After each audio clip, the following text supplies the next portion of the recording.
ఇకపై మీకు ఇష్టమైన ఫేవరెట్ సీరియల్స్ యొక్క ఫుల్ ఎపిసోడ్స్ యూట్యూబ్లో అందుబాటులో ఉండవు. కేవలం సన్నెక్స్లో మాత్రమే ఫ్రీగా చూడొచ్చు. పాపం ఈశ్వరి, నేను చేసిన తప్పుల్ని కవర్ చేయడానికి తను తప్పులు చేస్తూ లోపల బాధపడుతోంది.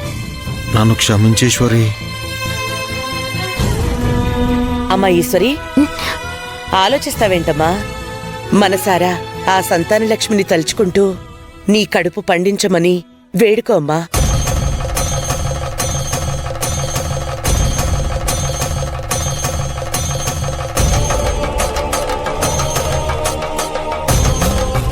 సుందరమూర్తి, నువ్వు కూడా ఈశ్వరితో కలిసి ముడుపు కట్టు. సుందరం, కింద ఉన్న కొమ్మలకి కాదు, పైన ఎత్తుగా ఉన్న కొమ్మ కడితే భద్రంగా ఉంటుంది, ఎప్పటికీ ఊడిపోదు.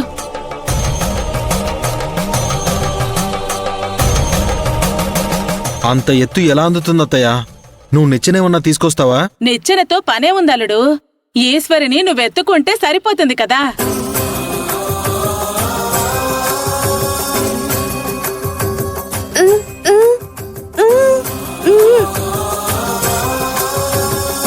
ఏమా ఈశ్వరి, సిగ్గుపడుతున్నావు?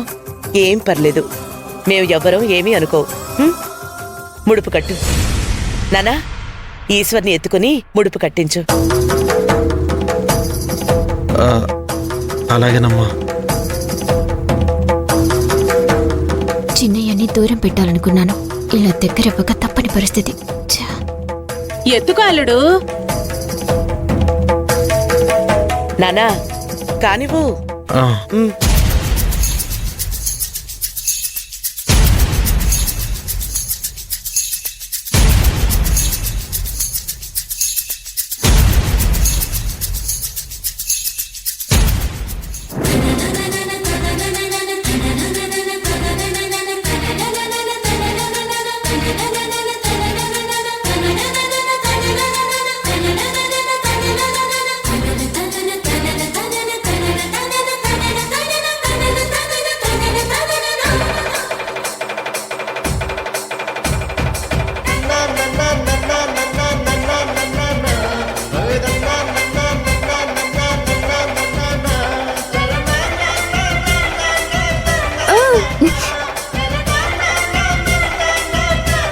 ఈశ్వరి, ముడుపు కట్టడం అయింది.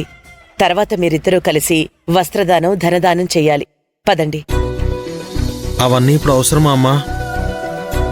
అమ్మ చెప్పినట్టు చెయ్యనన్నా. సరే అమ్మా. పదండి.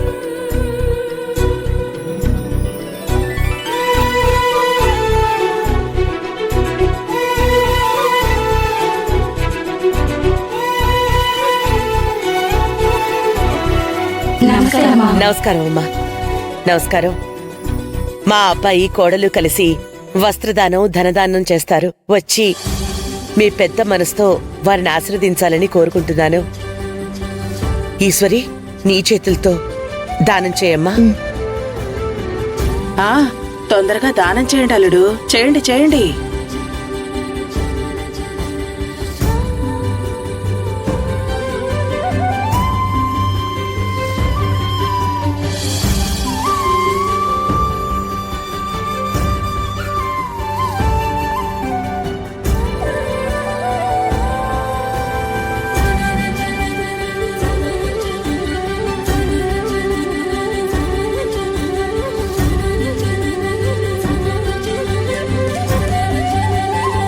వదినా, మీతో కొంచెం మాట్లాడాలి, రండి. ఇచ్చేసొస్తాను. ఒకసారి రండి వదినా, అర్జెంటుగా మాట్లాడాలి. సరే ఉండు. అమ్మా అభి, ఇవ్వమ్మా.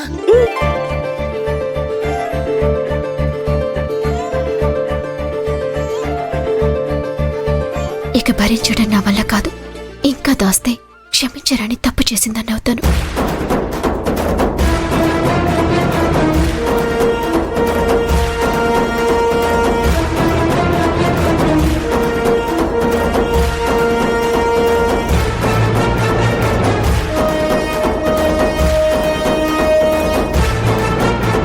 అభి, చూస్తూ ఉండు, నేను ఇప్పుడే వస్తాను.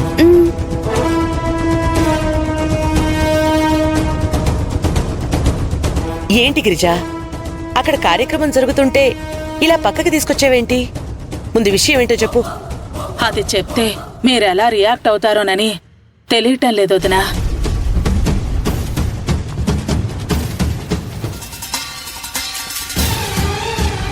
ఏం జరిగింది ముందు చెప్పు. అక్కడ సుందరమూర్తి వాళ్ళు నా గురించి ఎదురు చూస్తూ ఉంటారు.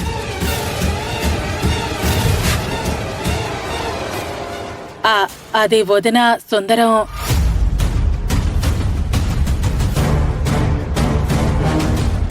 మా మీద అనుమానం వచ్చిన పిన్ని అక్కడ అత్తయ్యతో సీక్రెట్ గా ఏం మాట్లాడుతుంది? సుందరం అని చెప్పడం ఆపేశావేంటి గిరిజా? చెప్తావా లేదా? నిన్న రాత్రి ఆ. ఈశ్వరి సుందరంలకు శోభనం జరగలేదనిపిస్తోంది వదినా.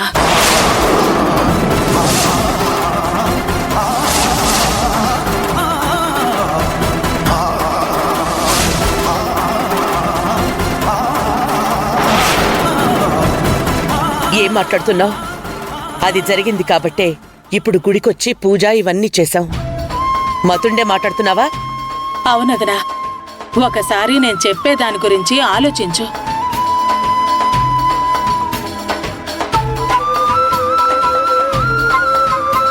సంతానలక్ష్మి పూజ చేసేటప్పుడు వాళ్ళు పరధ్యానంలోనే ఉన్నారు.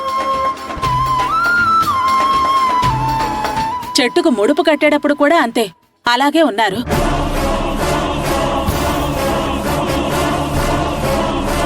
ఇప్పుడు వస్త్రదానం చేసేటప్పుడు కూడా అయిష్టంగానే ఉన్నారు. దీన్ని బట్టి చూస్తే వాళ్ళ మధ్య సఖ్యత లేదు అన్నది క్లియర్గా అర్థమవుతోంది కదా. అత్తయ్య ఇప్పుడు పిన్ని మాటలు నమ్ముతుందా? నమ్మితే అత్తయ్య ఎలా రియాక్ట్ అవుతుందో ఏంటో.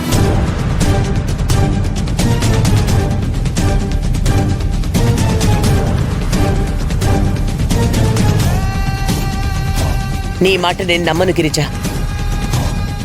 ఈశ్వరి, సుందరమూర్తి ఇద్దరూ నాకు రెండు కళ్ళ లాంటి వాళ్ళు. అది నీకు బాగా తెలుసు.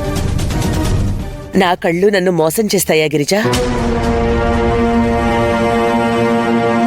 నా దగ్గర నిజం దాచి నన్ను వాళ్ళు అవమానించాలని అనుకోరు కదా.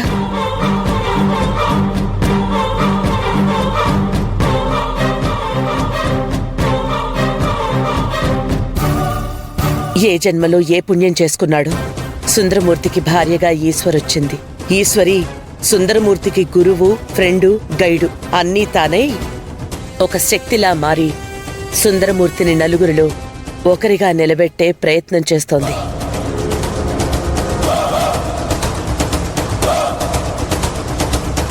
ఈశ్వరి శ్వాస, ధ్యాస అన్నీ సుందరమూర్తి అన్నట్టుగా తిరుగుతోంది.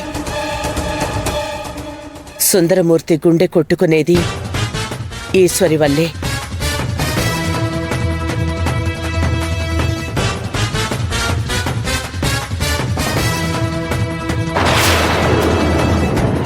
ఏవో కొన్ని గొడవలు జరిగాయి, ఇప్పుడు సర్దుకున్నాయి.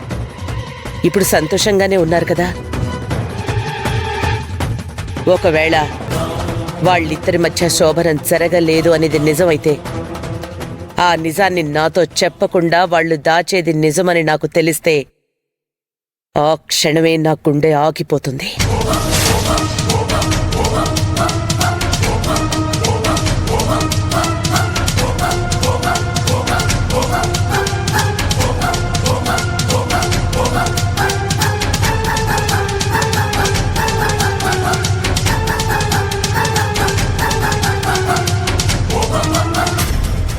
ఇది చాలు వదినా. వాళ్ళ గుట్టు నీ ముందు పెట్టి ఈశ్వరి కుదేలయ్యేలా చేస్తా.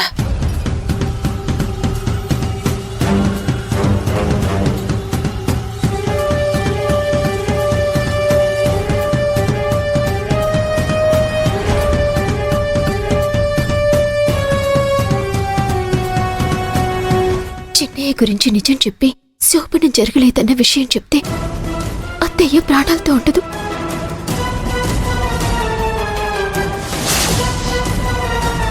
అలా జరగకూడదు. అమ్మ లేని లోటు తెలియకుండా చూసుకున్న అత్తయ్య గారు ఆరోగ్యంగా, సంతోషంగా మా కళ్ళ ముందు తిరుగుతూ ఉండాలి. తన కళ్ళల్లో సంతోషం చూస్తూ రోజులు గడిచిపోవాలి. ఇవన్నీ జరగాలంటే నిజాన్ని నాలోనే సమాధి చేయాలి. అత్తయ్యకి ఎట్టి పరిస్థితుల్లోనూ నిజం చెప్పను.